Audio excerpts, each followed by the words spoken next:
যেমনটা আমরা আশঙ্কা করেছিলাম তেমনটাই হলো। জসপ্রীত বুমরার চোট নেহাত একটা ব্যাক স্প্যাজম নয়,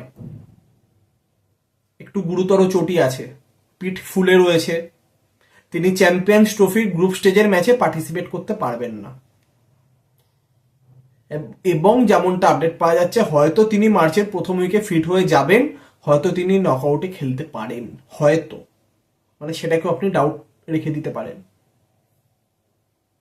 কারণ হচ্ছে একটা যখন এই ব্যাক ইনজুরি, সেখান থেকে অপারেশন করার পর কামব্যাক করা, তারপর আবার সেই ইনজুরির কবলে পড়া, সেখানে সে হুট করে আপনি তাকে ফাইনালে খেলিয়ে দিয়ে আপনি এক্সপেক্ট করতে পারেন না যে তিনি 10 ওভারে 5টা উইকেট নিয়ে নেবেন। তো এখানে দায় কার? এখানে দায় হচ্ছে ম্যানেজমেন্টের, এখানে দায় হচ্ছে ক্যাপ্টেনের।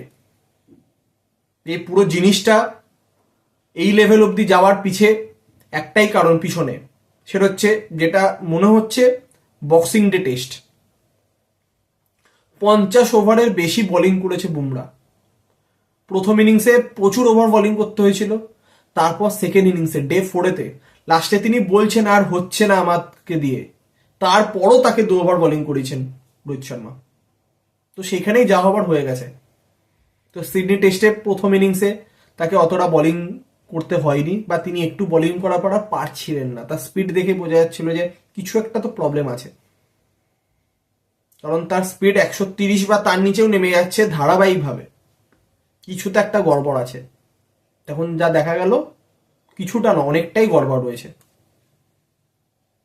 এখন প্রশ্ন, চ্যাম্পিয়ন্স ট্রফিতে বোলিং কে করবে?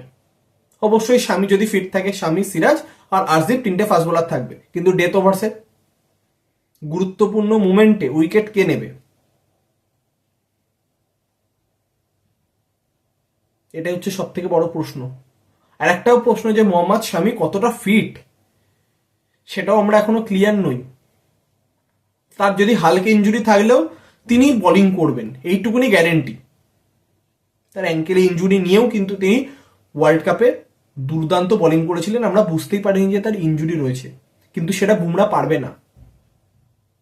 এখানে কারোর পক্ষে বা বিপক্ষে কথা বলা নয়, অ্যাঙ্কেল ইঞ্জুরি আর ব্যাক ইঞ্জুরি দুটোর মধ্যে কিন্তু পার্থক্য আছে। ব্যাক ইঞ্জুরিটা সব থেকে ডেঞ্জারাস একটা ইঞ্জুরি ধরা হয় ক্রিকেটের ক্ষেত্রে, স্পেশালি ফাস্ট বোলারের ক্ষেত্রে। ব্যাক ইঞ্জুরি, নি ইঞ্জুরি, সেইখানে গুরুত্বপূর্ণ অপারেশনের পর কামব্যাক করার পর বুমরা আন্তর্জাতিক ক্রিকেটে 600 বেশি ওভার বোলিং করেছে, 617, 620 এরকম ওভার তিনি বোলিং করে গেছেন। তিনি 1 নম্বরে, সেকেন্ডে রয়েছেন প্যাট কামিন্স, যিনি 602 ওভার মতো বোলিং করেছেন। তো এখানে প্যাট কামিন্স আর বুমরার সাথে তুলনা চলে না। ফিট কামিন্স ভার্সেস ইঞ্জুরি থেকে, ব্যাক ইঞ্জুরি থেকে রিকভার করা বুমরা। তো এইখানে সব থেকে বড় চিন্তার কারণ হচ্ছে, নকআউটে গেলে বুমরা থাকবে না থাকবে সে তো পরের কথা, কিন্তু নকআউটে তো যেতে হবে। প্রতিপক্ষ নিউজিল্যান্ড আছে, পাকিস্তান আছে, বাংলাদেশও আছে। 3টে ম্যাচই জিততে হবে, এই মাইন্ডসেটে যেতে হবে।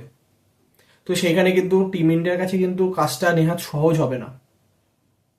পুরো প্ল্যানিং নতুন করে তাদেরকে প্ল্যানিং করতে হবে যে বুমরা ছাড়া কিভাবে আমরা দুবাই পিচে ম্যাচ জিতবো। কারণ ইউজড পিচে খেলা হবে, ওখানে IL T20 চলছে অলরেডি, ওই পিচেতেই খেলা হবে। পিচ কিন্তু স্লো পিচ থাকবে, এমন না যে 350-400 রানের পিচ হবে। একটা দুটো ম্যাচে হয়ে যেতে পারে, কিন্তু স্লো পিচই হবে, কারণ কন্টিনিউ এই সেম পিচের উপর খেলা হচ্ছে। তো আমরা এখানে একটাই আশা করতে পারি, যাতে জসপ্রীত বুমরা যত তাড়াতাড়ি সম্ভব যাতে তিনি সুস্থ হয়ে ওঠেন, কারণ এই টুর্নামেন্ট জিততে গেলে বুমরাকে দরকার।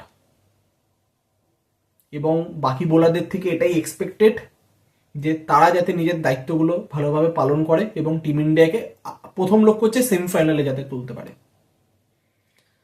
তো অতি অবশ্যই আরও একবার আমরা সকলে এটাই আশা করবো যাতে জসপ্রীত বুমরা দ্রুত সুস্থ হয়ে ওঠেন এবং তিনি অন্তত নকআউটে ICC চ্যাম্পিয়ন্স ট্রফিতে যাতে তিনি খেলতে পারেন।